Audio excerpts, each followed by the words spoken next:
only on DAZN. Seconds Out. I'm here with Don Charles at his new gym Pug. How you doing, Don? I'm doing really good, Robert. Do you want to just tell us about your new gym? Yeah, basically, we've been here. I took over possession of the building, this beautiful, wonderful, architecturally brilliant building. It's got a lot of character, you know. It's an old factory. And we're based in North Finchley. And we had to do a lot of work to get it to look the way it's looking. I've had quite a lot of spaces since I've been doing gyms. This is my favorite. Great. Well, I'm sure it's going to be successful, and I look forward to many more interviews here. But Don, the main purpose of speaking to you today is the situation that occurred on the weekend with your boxer, Florian Marku, at Wembley Arena, and the decision that he suffered. I think that's got a fair way to say it. A draw. Do you want to tell us a little bit about the build-up to that, and also your views on the situation? Yeah, basically, the build-up to it, as you know, Florian Marku is an Albanian who's based in the UK. He's a former kickboxer who had 110 fights in kickboxing, and he's had 7 fights as an MMA fighter. And somebody approached him, said that if you came to England, I can get you acquainted with a promoter. And basically, England is where he's at the moment, you know. So he was brought to me by some guys that I do business with, some Albanians. And I was introduced to him, and he said, look, he's looking to be based in the UK with view to start converting to become a professional boxer. So I made a few introductions, and we fought my very good friend, Steve Goodwin, the promoter. And Steve got your call in Bethnal Green for us. And basically, it's almost like when someone tells you they're going to do something, you're quite apprehensive, especially somebody who's not based in the UK. He said, I can pack out your call single-handedly. And true to his words, he packed out your call to full capacity. He had 1,200 people inside, and there was another 300 waiting outside that couldn't get in. So, you know, I think quite a lot of people in boxing business got to know about him instantaneously because of that. So, to date, he had in the small hall shows, he had like five fights in the small hall shows, and then obviously that brought light to him, to the bigger promoters, who got to hear about this Albanian who's making a lot of noise in the UK. And obviously everybody wanted a piece of him. And so to fast forward things, he recently signed a promotional contractual deal with a Matchroom, Eddie Hearn. And they recognized that this guy's for real. Not only does he have a massive following, he can actually fight, you know? So that got him quite a good deal with the Matchroom platform. And obviously, we got his first fight on the Matchroom platform last Saturday on the Anthony Joshua Pulev card. And as you can imagine, he wanted to, like you would, he wanted to really, you know, showcase, this is a platform for him to showcase what he's about to the masses, you know. And he's a very confident individual. He should be, because, you know, he should be. He's a very, very confident, very marketable individual. He speaks 5 languages, including English. That's a very bright person, okay? And he's become one of those fighters that is very hard to match him. Very, very hard to match him. S-Jam Boxing, Sam Jones and Adam Morley, they manage him, and they do all his matchmaking. And it's become almost impossible to find the suitable opponent with winning records for him. And I believe for this fight he just had, they tried at least 20 or 25 boxers, and they'll take the fight, and then within 24 hours, they'll pull out. Because once they agree, the name gets given to me, the trainer. I research them.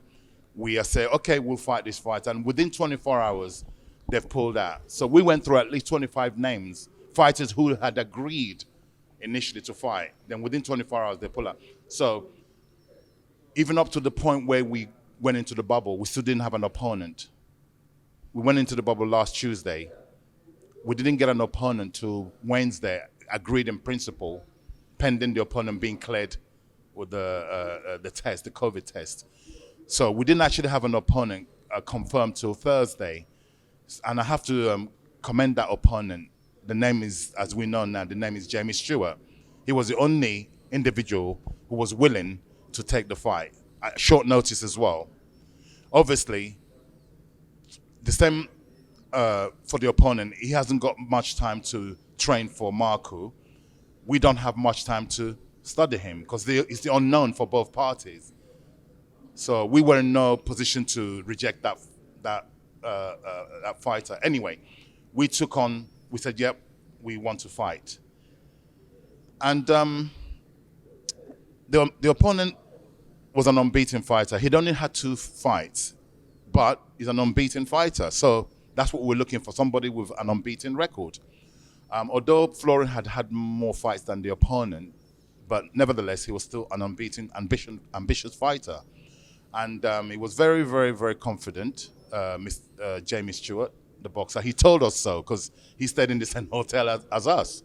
And he kept telling Sam Jones that, I'm here to win. I'm here to, we said to him, we hope so that you're here to win. Right. Everything went fine. We weighed in, come fight day, went to the arena as usual. We've done this journey so many times. Come the fight. We were the second fight on the card. Got into the ring as usual. Bell rings. My fighter is fighting.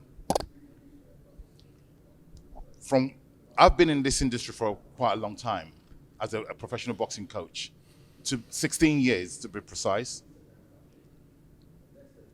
The fight that I was watching, my fighter won every round because our plan was actually to, if it takes us 8 rounds, because Florian Marku has never done 8 rounds in a competition in boxing.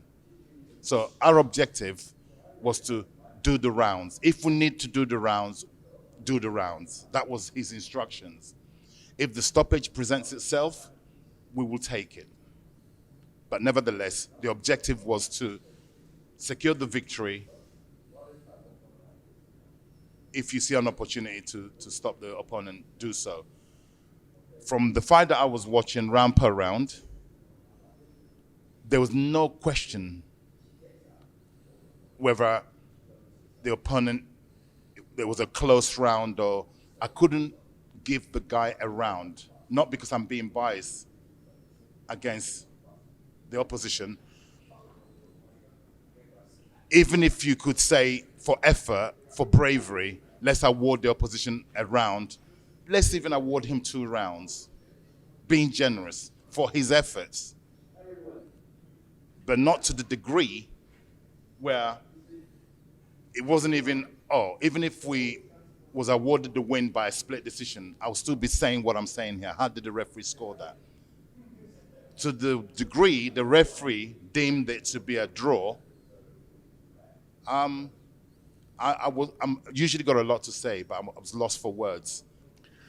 Yeah, I mean, it was a draw. I think the boxing world that I'm looking at seems to be fairly clear that it was a bad decision insofar as Marku won it clearly. If we put this into context, so you've suffered a bad decision. The team is obviously disappointed. An understatement. Where do you go from here?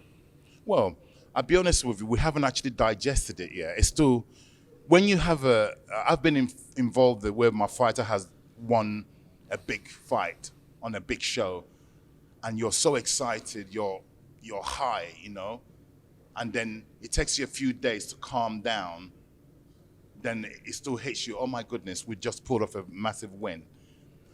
This one, I'm still